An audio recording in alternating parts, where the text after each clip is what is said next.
Hello students, आज हम लोग अपनी विज्ञान की कक्षा में पढ़ेंगे पौधों में जनन। हम सब बच्चे जानते हैं कि जो मनुष्य के बच्चे होते हैं वो मनुष्य ही होते हैं, कुत्ते का बच्चा कुत्ता ही होता है और बिल्ली का बच्चा बिल्ली ही होता है। यानी जो सजीव होते हैं वो अपने ही जैसे जीव उत्पन्न करने की क्षमता रखते हैं, इसको बोलते हैं जनन। तो जनन जैसे जीवों में होता है उसी तरीके से पौधों में बीज होता है। हम देखते हैं आम का जब बीज बोते हैं तो आम का ही पेड़ निकलता है, बबूल से आम का पेड़ तो नहीं निकल आता। तो इसी तरीके से पौधों में भी जब जनन होता है, ये क्रिया होती है, तो उसके कौन कौन से चरण हैं, यानी इसका मतलब उसके कौन कौन से ऐसे अंग हैं जिनके द्वारा ये जनन क्रिया होती है और वे अपने समान ही पौधों को उत्पन्न करते हैं। यानी बीज के द्वारा ही होता है केवल, या केवल उनके और जो कायिक अंग होते हैं जैसे कि जड़, तना, पत्ती, इनके द्वारा होता है। तो हम बच्चों देख लेते हैं कि सबसे पहले यहाँ पर आप देख रहे हैं कि पौधों में जो जनन होता है वो दो प्रकार से होता है। एक तो अलैंगिक जनन और दूसरा लैंगिक जनन। बच्चों दो प्रकार से ये जो जनन होता है, लैंगिक जनन में आप जिसमें पौधे के किसी भी भाग जैसे कि जड़, तना, पत्ती, इनके द्वारा नए पौधे बनते हैं। जिसमें आपने देखा होगा मनी प्लांट का, अगर हम उसको काट लेते हैं, उसकी डंठल को कलम बनाकर लगा देते हैं पानी में, तो क्या होता है, एक नया पौधा बन जाता है। उसमें हमने बीज का इस्तेमाल नहीं किया। इसी तरीके से अजूबा की पत्ती पर आपने देखा होगा छोटी छोटी सी कलियां ऐसे निकल आती है, आलू की आंख होती है उसमें से निकल आती है। अर्थात ये जो नए पौधे बन रहे हैं बिना बीजों की सहायता से, ये सारी प्रक्रिया कहलाती है अलैंगिक जनन। इस प्रक्रिया में बीजों के उपयोग की आवश्यकता नहीं होती, यानी बीज के द्वारा नए पौधे नहीं बनते हैं। इसमें बहुत से प्रकार हैं, जैसे कि मुकुलन के द्वारा है, खंडन के द्वारा है, बीजाणु निर्माण के द्वारा है, वर्धी या कायिक प्रवर्धन के द्वारा ये क्रिया संपन्न होती है। तो बच्चों आप समझ गए होंगे अलैंगिक जनन। और दूसरा पौधों में होता है लैंगिक जनन। लैंगिक जनन में क्या है कि इसमें जो पौधे होते हैं उनमें जनन अंग पाए जाते हैं और वो जनन अंगों के द्वारा यानी क्रिया करते हैं और उसके द्वारा बीजों का निर्माण होता है, फिर बीजों से नए पौधे बनते हैं। अर्थात इसमें बीजों की आवश्यकता होती है, ये कायिक अंगों के द्वारा इनमें यहाँ नए पौधे नहीं बनते हैं। तो बच्चों सबसे पहले हम जो है लैंगिक जनन क्या होता है और पढ़ चुके हैं अभी, और इसके प्रकार के बारे में विस्तृत से पढ़ेंगे आगे। आइए हम देखते हैं यहाँ पर अलैंगिक प्रजनन। अलैंगिक प्रजनन में जैसे अभी हमने देखा था कि यहाँ पर बीजों की आवश्यकता नहीं होती है और पौधों के कायिक भागों से ही नए पौधे का निर्माण होता है। सबसे पहले यहाँ पर देखिए आप मुकुलन। मुकुलन जो बना हुआ है, इसमें जो आप बच्चे जानते हैं कि पाव रोटी को जो फुलाने के लिए ईस्ट का प्रयोग किया जाता है। ईस्ट एक कोश की जीव होता है और ये सूक्ष्मदर्शी के द्वारा ही देखा जा सकता है। यहाँ पर देखिए ईस्ट की एक कोशिका जो है वो देखिए उसका एक हिस्सा जब आगे की ओर थोड़ा फूल जाता है, विकसित होने लगता है, तो और वही एक कोशिका यहाँ पर जो एक केंद्रक होता है, ईस्ट की कोशिका में एक केंद्रक पाया जाता है और ये केंद्रक देखिए थोड़ा लंबा होता है और जब यहाँ पर जो उभरा हुआ भार होता है उसमें कट जाता है और ये अलग हो जाता है, यानी एक मात्र कोशिका से दो बन जाती है। और कभी कभी ये अलग हुए बिना ही देखिए 1, 2, 3 ये मुकुल की श्रृंखला भी बना लेते हैं। तो सबसे पहला हमारा हो गया इसमें यहाँ मुकुलन। अब दूसरा देखिए बच्चों कि खंडन। खंडन मतलब टूट जाना। जैसे हमने देखा होगा कि तालाबों पे गंदा गंदा सा हरा हरा से काई, जैसे हम लोग बोलते हैं अपनी भाषा में, जम गया है, तो उसमें क्या धागे सदृश रचना होती है जो पूरे पानी पर छा जाती है।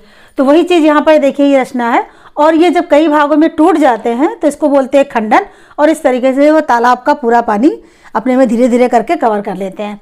तीसरा हमारा है बीजाणु निर्माण। यहाँ पर देखिए बच्चों, जब अचार देखा होगा या ब्रेड रोटी पे देखा होगा कि सफ़ेद सफ़ेद ऐसे फफूंद लग जाती है और उसमें अनेक जो है रचनाएं निकलने लगती हैं। यही वो रचनाएं हैं। देखिए बच्चों, इसका आगे का सिरा ये फूल जाता है और इसके अंदर छोटे छोटे से रचनाएं होती है जिन्हें बोलते हैं बीजाणु। जब ये बीजाणु की विशेषता ये होती है कि प्रतिकूल परिस्थिति, मतलब जब पानी और भोजन की कमी होती है तो भी ये जिंदा रहते हैं और जब सारी जो अनुकूल परिस्थितियाँ हो जाती है, उन्हें पानी भी मिलता है, भोजन भी मिलता है और हवा के द्वारा ये क्या करते हैं, गिर जाते हैं और जितने भी बीजाणु भरे होते हैं सब नए बनने लगते हैं। तो इस प्रकार से आपने देखा होगा जहाँ फफूंद लगती धीरे धीरे करके और बढ़ता चला जाता है। इसके बाद हमारा आता है वर्धी प्रजनन। इसको हम कायिक प्रवर्धन भी कहते हैं। इसमें देखिए बच्चों, अजूबा की पत्ती का ये बना हुआ है, पत्ती पर ही कलिकाएं होती हैं और जिनसे नया पौधा बन जाता है। यहाँ पर देखिए बच्चों, ये आलू है। आलू में हमने देखा होगा कि आँख जैसी रचना बनी हुई होती है। अगर हम आलू को कई टुकड़ों में काट दें, जैसे कि गन्ने को भी काट कर ही लगाया जाता है, और लेकिन उसमें आँख नष्ट ना हो, तो हम देखेंगे कि इसमें ये जड़ विकसित होने लगती है और एक नया पौधा धीरे धीरे बनना लगता है। बच्चों ये कायिक जो प्रजनन होता है, ये जो वर्धी प्रजनन होता है, वो मनी प्लांट में भी आपने देखा है कि उसकी अगर डंठल को काट देते हैं, पानी में डाल दे, 10-15 दिन के बाद वहाँ पे सफ़ेद सफ़ेद सी जड़ ऐसी निकलने लगती है। तो ये जो वर्धी प्रजनन है ये स्वतः अपने आप हो रहा है, लेकिन क्या हम खुद क्या उसको वर्धी प्रजनन करा सकते हैं? तो आइए देखिए, कुछ ऐसे भी हमारे पास हम करते हैं अपने पौधों को उगाने में, जिसमें हम खुद यानी कृत्रिम तरीके से, आर्टिफिशियल तरीके से पौधों को विकसित करते हैं। बच्चों, हम कृत्रिम विधियों के द्वारा किस प्रकार से वर्धी प्रजनन करते हैं ये हम यहाँ पर देखेंगे। इसमें देखिए बच्चों, सबसे पहला है आरोपण।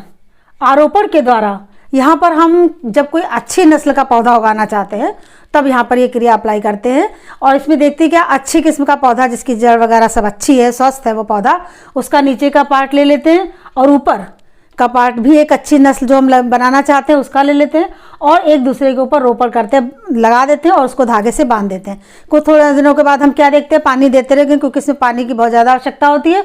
यहाँ पर जड़ें निकल आती है और इसके बाद नया पौधा यहाँ पर बन जाता है जो जिसके हम चाहते हैं, जो नस्ल हम चाहते हैं।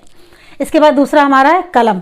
कलम विधि तो बच्चों आपने बहुत सुनी होगी, जैसे गुलाब की कलम लगाई जाती है। इसमें स्वस्थ पौधे की कलमें काट ली जाती है और ज़मीन में बो निकाल लगा दी जाती है और पानी देते रहते हैं, तो नीचे का हिस्से में जो परसंधियाँ होती है वहाँ से कच्चा कलिकाएँ निकल आती है और नए पौधे का जन्म हो जाता है। तीसरा हमारा है दाब। ये उन पौधों में किया जाता है जब पौधे की जो शाखाएँ होती नीचे भूमि की तरफ लटक जाती हैं। वहाँ पर हम क्या करते हैं कि जो हिस्सा भूमि के पास होता है वहाँ पर उसको हम जो छाल छील देते हैं वहाँ की, और उस हिस्से को, शाखा को थोड़ा नीचे झुकाकर ज़मीन में दबा देते हैं, भूमिगत उसको बना देते हैं और पानी डालते रहते हैं। कुछ दिनों के बाद वहाँ से जड़ें निकलती है और नया पौधा बन जाता है। तो ये हमारी कृत्रिम विधियाँ हैं जिनके द्वारा हम स्वस्थ पौधे उत्पन्न करते हैं और बनाते हैं। इस पूरी जितने भी लैंगिक जनन में जो भी हमने विधियाँ पढ़ी थी, 4 प्रकार के शुरू में पढ़ा था। सबसे पहले मुकुलन था, उसके बाद विखंडन था, और तीसरा हमारा बीजाणु निर्माण और वर्धी प्रजनन और कायिक जो प्रजनन है उसके द्वारा कौन कौन सी कृत्रिम विधियाँ हम अप्लाई करते हैं वो हमने पढ़ा बच्चों। अब हम आगे इसके पढ़ेंगे लैंगिक जनन।